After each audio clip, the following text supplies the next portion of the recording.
Oryumon is here, and he's actually not being used in Alphamon. Dang. D-Brigade, here we go. DGX, we're actually not going to use the new one, and we're just going to stick with the Missymon. Yes, I know that means you're going to pay the 1 memory with the Ryudomon, but honestly, it's worth it. Especially if it's opening hand and that's all you got. Just Digivolve for 1, and now you leave your opponent at 1, and that's like, what's up? Now you're going to Digivolve and keep going. Reason why I'm running Missymon is 1 attacking once per turn by returning 3 cards with D-Brigade or DigiPolice trait from your trash to the top of the deck. This Digimon gets 2000 DP for the turn. I know what you're thinking, you're getting Alliance or you're getting this DP anyway, but it's more of recycling your trash because you run through it really quick. So Missymon's it is. Ryudomon with the play cost of 1 in this build because we're not using the Kyokomon. Start your main phase by placing 1 shoe from your hand as this Digimon's bottom Digivolution cards. This Digimon isn't affected by the effects of your opponent's Digimon until the end of their turn. It's nice because now they can only swing over you or delete you by option cards, but not, pop you by effects. For example, Leviamon can't delete you, at least for that turn. Then the Inherit alternates once per turn. When this Digimon becomes suspended, suspend one of your opponent's Digimon or Tamers with the play cost less than or equal to this Digimon, which is actually just nuts. 4 of the Searcher BT14 Commandramon, because on play you reveal 5 cards. You get to add a card with D-Brigade or DigiPolice in the trait among them. Card, not Digimon, so you could add Tamers or you could add options, so long as it has a trait in its name or in the card. And the rest go back to the top or bottom, which is really nice because now you could kind of foresee what's coming, right? You get to reveal 5 and okay, well, I actually have already all this in my hand. Let me just send it to the bottom, or yeah, I need that next. And then you could kind of rearrange the order that you want them in and put them back on top. Of course, the Inherit allows you to protect yourself. And then the Inherit alternates once per turn when you will leave the battle area besides your own effects by deleting one of your other Digimon with D-Brigade in its trait prevented from leaving play, which is really nice. It's just protection. It's nuts. That's all I gotta say about it. We are still running the BT4 Commandramon. This one, on deletion, you get to reveal 3 cards from the top of your deck. Then you can play 1 Digimon with Commandramon in its name. I just think it's good because if you're going to end up using the Inherit where you protect yourself and you have this Commandramon there, you delete it. Now you can kind of recycle and then play something else. So kind of like nothing ever happened. As long as you don't whiff and you can actually play a Commandramon. Some people are cutting it for other cards. I've seen Dorumon running around. You can definitely do that as well. Onto Ginryumon. Digivolve from level 3 with X Antibody or Digipolice in his trait. Costs 2. Blocker on play and when Digivolving. Suspend one of your opponent's Digimon. If a Tamer card with Digipolice in his trait is in this Digimon's sources, that Digimon can't unsuspend until the end of their turn. That's actually pretty cool. And the on play really comes in handy because the Oryumon and the Brigadramon are able to play it. So now when you play, you get to suspend something. Alternates once per turn. When this Digimon becomes suspended, suspend one of your opponent's Digimon or Tamers with a play cost less than or equal to the Digimon. So same effect as Ryuda. 4 of the Numemon, just because they're targets for you to play. And then when you have the Satsuki, then you could give it Rush and potentially kind of a pseudo hybrid per game. I mean, why not? And then it's just a blanket blocker as an Inherit, which you kind of don't really have to worry about in this build because they all the line of Oryumon either has blocker, and then the Brigadramon gives all the D-Brigade, and Digipolice, I think it might be just D-Brigade, gives them all blocker. So you kind of don't have to worry about it, but I mean, it's there. Rounded up high Commandramons, we are still running 4 because of this Commandramon, just to have another target. When you reveal it, you are able to play it since it is a rule that it is also treated as Commandramon close brackets. When attacking, reveal the top 3 cards of your deck. You may play 1 card with D-Brigade or Digipolice trait and a play cost of 3 or less among them without paying the cost. Return the rest to the bottom. I just realized you could play Satsuki with this because it does say a card with Digipolice in its trait. And then the Inherit is the same as the first Commandramon. Alternates once per turn. If you're about to get deleted or removed from the battle area, you can delete a card with D-Brigade to prevent that deletion or prevent you from leaving play. Really nice. So we are sticking to 12 champions. And I know it seems like a hefty amount, but you're able to play them, like I said, with the level 6s. So you're going to need them. Up next, we got his Oryumon. Digivolve level 4 with X antibody or DigiPolice trait costs 3. It is a blocker. All turns when an effect suspends another Digimon or Tamer.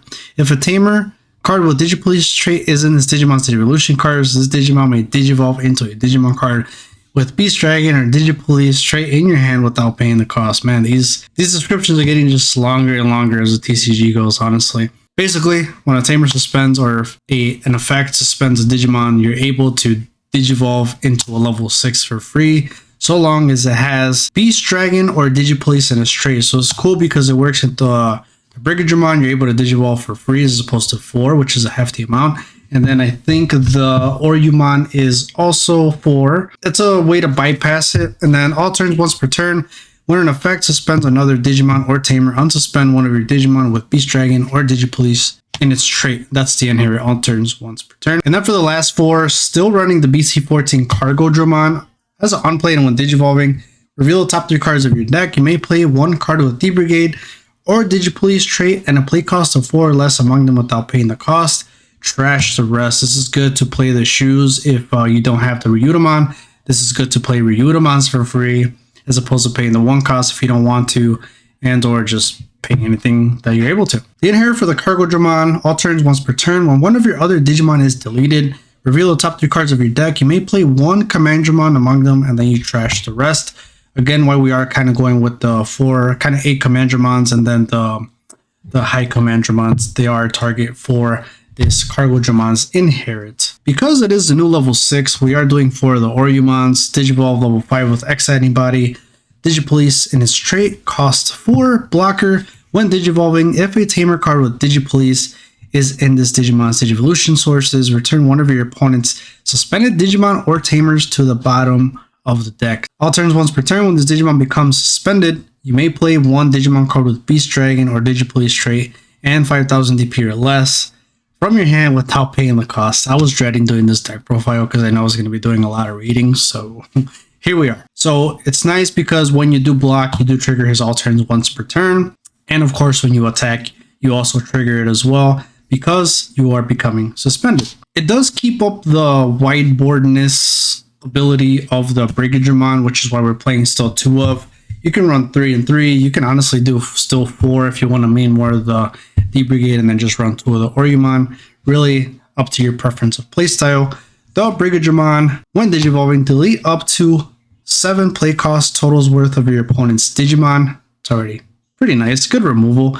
It'd be more busted if it said between your opponent's Digimon and Tamers. And then opponent's turn, all of your Digimon with D-Brigade in the trait. So I was right. It is only for the D-Brigade, but not to worry. All the Oryumon line besides Ryudomon have blocker, so you don't really have to worry about that. Give all of your D-Brigade in the trait blocker. End of your turn, once per turn, reveal the top 3 cards of your deck. You may play up to 7 play cost totals worth of cards with D-Brigade or DigiPolice trait among them without paying the cost. Trash the rest. You can mix and match so long as it adds up to 7. You can do a high Commandramon, you can do a Commandramon, you could do a Satsuki, you could do a high Commandramon.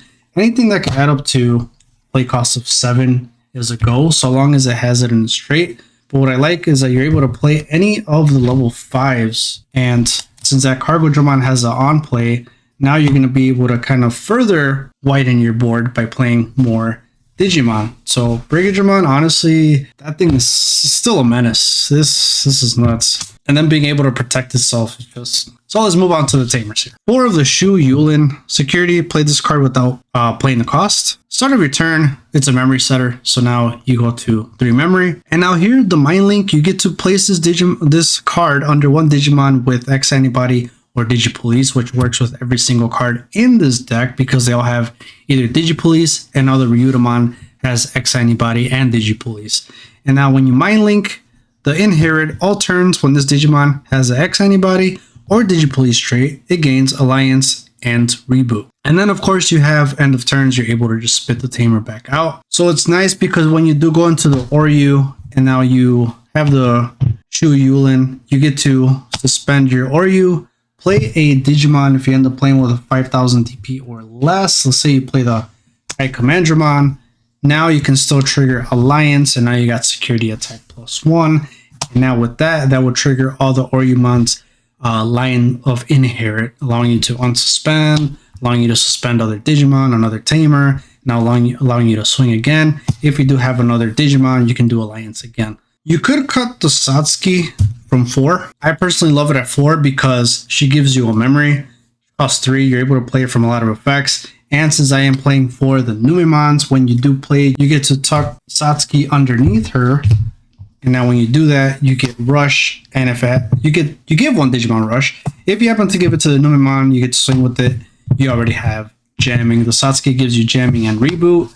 And then the Shu gives you Alliance and Reboot. I like running this Tamer because if your opponent does have a Digimon in play, you gain a memory. So now you're starting your turn at 4 if you have both of these Tamers and your opponent has a Digimon in play, which is actually awesome. You can cut these for any training boost or memory boost. I actually don't run any in this build. To round off the Tamers, I am doing 2 of the Takumi Aiba from Digimon Storage from Cyber Sleuth. This card is nuts. The whole purpose I'm running this card is because of the, if I can find it, of course I can't find it when I need it. There you are. Come here, you.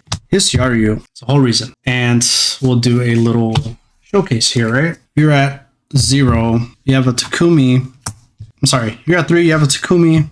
You get to Digivolve. The Takumi here. Your turn. When one of your Digimon Digivolves, you may suspend this Tamer to trigger draw 1. Now you draw. And now the Hisyaru's of all turns once per turn triggers. When an effect suspends a Tamer, you're able to Digivolve for free. And now you just cheated, basically jumping from 4 to 6 and drawing 2. And now, bam, there you go. And now you could swing. It's actually really cool. I am thinking of running 3 as opposed to 2, but I have been sticking with 2 so far. And the other thing, all turns, all level 3 Digimon gain 1 attacking, lose 1 memory. You don't really have to worry about that for this build because you're trying to build up. And then you have Alliance. And really, you have a lot of level 4s. Even with the Numemon, if you swing with it, you're not going to lose any memory because it's a level 4. So this is also good to kind of, you know, if you're going against like a decks that have Ukomon and they're just kind of rookie rushing you like a Ukomon deck, it's a good counter for that because they're losing memory. So they kind of lose the memory that they got from the Ukomon. So, and now for removal of this deck. And now for removal here, we are doing 2 of the DCD bombs. Main effect, Digivolve 1 of your opponent's Digimon. Then by returning 3 cards with D-Brigade or DigiPolice to the top of your deck, delete up to 6 play cost totals worth of your opponent's Digimon. And that's very nice. If you are not running the Missimon, DCD Bomb is going to help you recycle from your deck anyway, which is why you'd probably play the Kyoko instead of this. But if you're only running 2, chances of you seeing it, you'll see at least 1. I don't think you can recover the one that you use. If I'm mistaken, let me know. I don't think you can. I don't think it works that way. But when you use the second one, for sure, you're able to recycle the other DCD bomb that you used. Now you draw it, and then it's kind of a little loop with it. So it's really nice. So if you don't want to do the Missimons, probably up the count of the DCD bombs to 3 so you're able to recycle your deck because your deck does run through really quick. And for level 7s, you can use Quartz if you want because you are kind of having a wide board. You can use Death X. I'm not running it just because, I don't know, I haven't tried it yet. There we go. I don't think the deck needs it. Does it help? Of course it does. Quartz and Death X helps like every deck, obviously. Check out these other deck profiles and I'll see you guys in the next video.